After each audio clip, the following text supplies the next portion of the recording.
Yo, what's up mga pare ko? Ito mismo ang araw na ni-remove ng Phoenix Suns itong si Nurkic at Bradley Beal sa starting lineup. Dahil nga sa apat na magkakasunod na talo nitong Suns, lumabas ngayon yung report na gumagawa na ng major changes sa lineup itong Suns. Ayon mismo dito sa NBA insider na si Chris Haynes, merong tatanggalin sa starting lineup na to ng Suns. Una nga itong si Bradley Beal na shooting guard na papalitan nitong rookie nilang si Ryan Dunn. Kayo na lang bahala magtama ng pangalan niyan mga pare ko. Tapos itong center nilang si Nurkic na papalitan naman nitong si Mason Plumlee na starting 5 ngayon. Yan yung gagawin nitong Suns at yan yung gustong subukan nitong head coach nilang si Mike Budenholzer. Mula sa magiging laban nga dito ng Suns kontra si Philadelphia, yan yung magiging pagbabago sa buong team ng Suns dahil naghahanap nga raw yung mga to ng mas effective na combination pagdating sa mga player ngayon. Sinabi pa nitong si Haynes na mayroong tension sa loob ng locker room ngayon ng Phoenix Suns dahil sa mga players na hindi sigurado sa kanilang mga role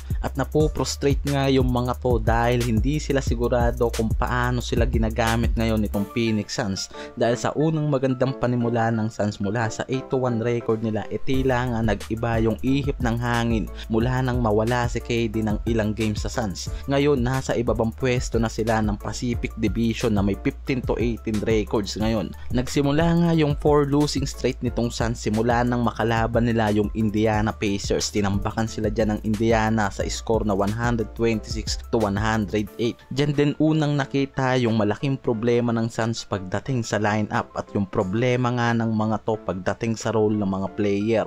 Yan yung nakikitang problema ng mga analysis ngayon dito sa Suns. 2023 to 2024 season ng NBA na acquire ng Phoenix Suns itong si Bradley Beal mula dito sa Washington Wizards para makabuo nga raw sila ng Big 3 sa roster kasama itong si KD at Devin Booker. Pero itong si Bradley Beal sa unang taon niya sa Suns nakapaglaro nga lang ng 53 games yan. Diyan na rin nabuo yung issue ng mga to pagdating sa team chemistry dahil hindi nga raw effective yung combination ng tatlong to sa Suns at mas lalo pang sumama nga raw yan ngayong season para sa Suns. Ang Suns ngayon may average na 112 points per game samantalang sa lose streak naman na nangyari sa kanila meron silang 114 points per game. At dyan din mismo nga raw nakikita yung malaking problema at bagsak na average dito ng Suns. Pero pwede nga raw maputol yung lose streak nila sa oras na makaharap at matalo nila itong Philadelphia sa pangalawang pagkakataon na yan. Dahil sa unang matchup game nila tinalo nila yan without Embiid and P. George